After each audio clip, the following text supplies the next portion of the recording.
Hello mga ka-London! Loan dito, loan doon. Panibagong araw, panibagong online loan application na naman ang ating pag-uusapan. At kagaya nga ng lagi kong sinasabi sa inyo, hindi tayo titigil maghanap ng online loan application na maaaring makatulong sa atin sa oras ng pangangailangan.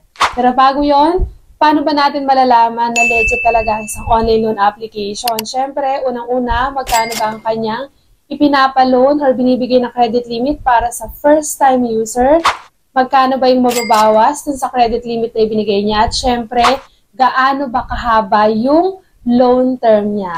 At syempre, kung bago ka pa lang sa channel na ito, ay huwag mong kalimutang mag-subscribe at i-click ang notification bell para lagi kang updated sa mga susunod pa nating mga videos. Alam ko marami sa inyo ang naghahanap talaga ng legit na pwede nating mautangan na kagaya ko. Kaya naman, tama ang ginagawa mo na bago ka mag-try, ay nanonood ka muna ng ganitong klase ng review para at least bago mo subukan at bago mo i-try, ay nakasisiguro ka muna na legit talaga ang online loan application na balak mong pag-utangan. Mahirap na, marami nang nalokong mga online loan application, kaya huwag mong hayaang maging isa ka pa sa kanila. At dito nga pala sa ating channel, sa ating review na ito, hindi lang tayo maghahanap ng online loan application na legit, kundi tayo rin ay nagbibigay ng instant pa-GCash giveaway. Ano nga lang ba ang dapat mong gawin para sa chance ang manalo ng instant cash? Kailangan mo lang i-like ang ating video at huwag kalimutang mag-comment sa comment section dahil dyan ako pipili ng maswerte magkaroon ng instant cash. At ngayon ngang December, malapit na ay magmimigay din tayo ng Panoche Buena package sa maswerteng mapipili. Magkakaroon ka ng idea sa mga online loan application at the same time may chance ka pang manalo. At balik na nga tayo sa ating review ngayong araw. Itong bagong online loan application na ito ay talagang bagong-bago. At ito nga ay nagpapalo ng hanggang 180,000 pesos daw. Napakalaki niyan, lalong-lalo na kung para sa first-time user. Kaya mas mainam talaga na i-check muna natin kung totoo ba talaga itong 180,000 pesos.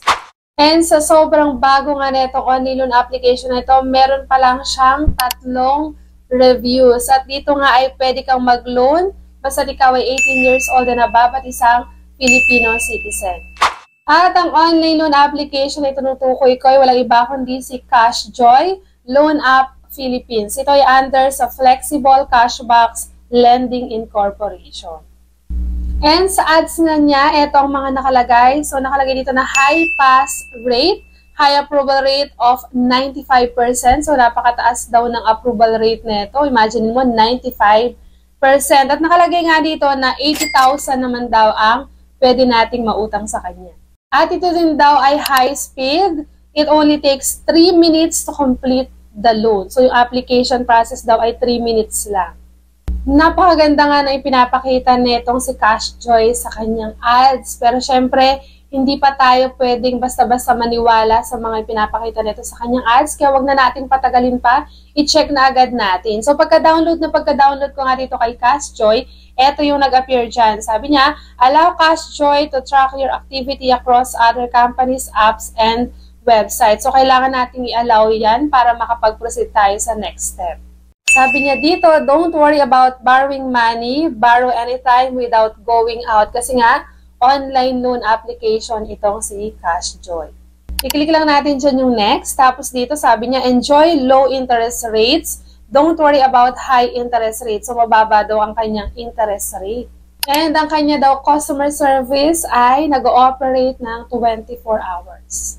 At dito naman sa kanyang homepage, nakalagay dito, hi user, welcome to CashJoy. At ang pwede daw nating ma-loan is up to 180,000 pesos. Napakataas talaga netong ibinibigay netong si CashJoy. Sana nga ay mataas nga ibigay natin nitong credit limit sa atin para at least masabi natin talagang etong si CashJoy na ang makatutulong sa atin sa oras ng ating pangailangan. Meron daw itong loan term sa up to 120 days at merong interest rate na 0.04% per day. At kagaya ng ibang online loan application, dito si CashJoy, para tayo ay makapag-register pag wala pang account at makapag-login pag may account na, is kailangan natin ilagay ang ating phone number, yung active phone number natin para syempre makapag-send sila sa atin ng verification code. At after nga natin makapag-login, ito yung bumungad na dyan sa atin.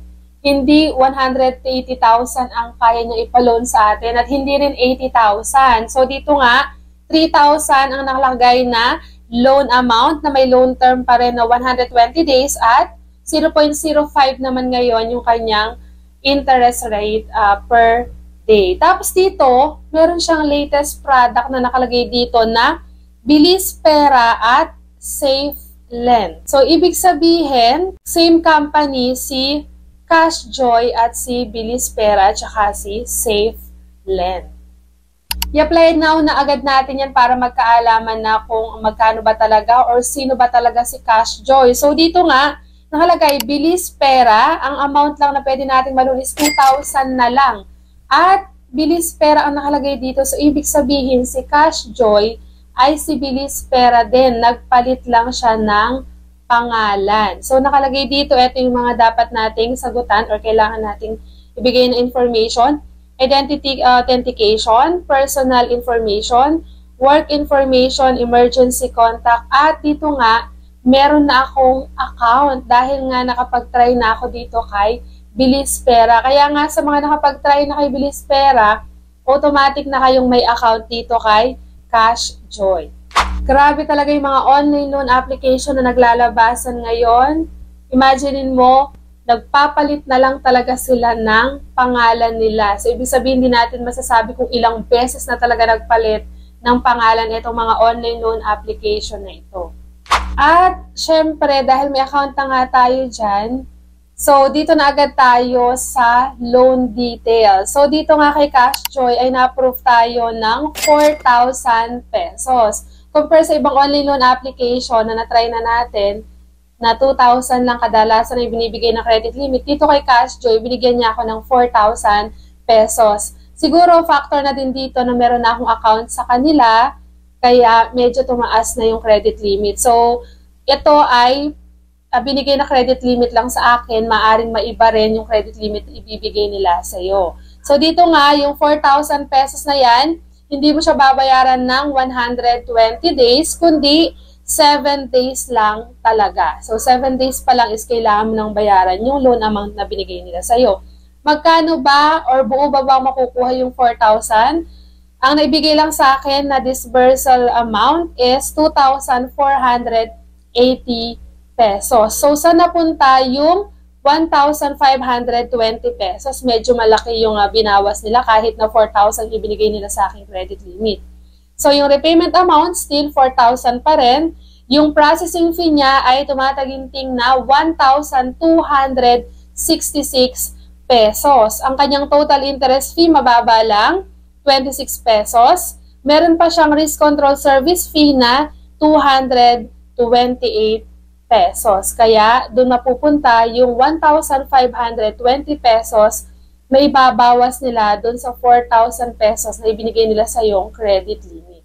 Medyo mataas yung ibinibigay na credit limit nito si CashJoy para sa first-time user. Ang problema nga lang, malaki din yung mababawas niya. Kung okay sa'yo na mababawasan ng 1,520 pesos yung 4,000 pesos na credit limit na ibinigay nila sa'yo, ay nasa sa inyo pa rin naman ang desisyon kung itutuloy nyo pa rin ang paglo-loan dito kay CashJoy. Ang purpose lang naman ng ating review ay para bigyan kayo syempre ng idea kung magkano ba talaga yung pinapaloan nito, magkano yung mababawas at syempre kung gaano kahaba yung loan term.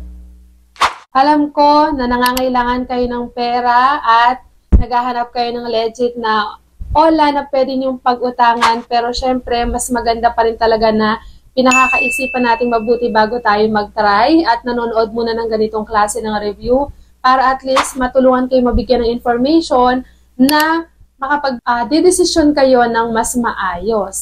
At syempre, lagi ko naman sinasabi, ang desisyon ay laging nasa inyo pa rin naman kung itutuloy nyo pa ba o hindi na.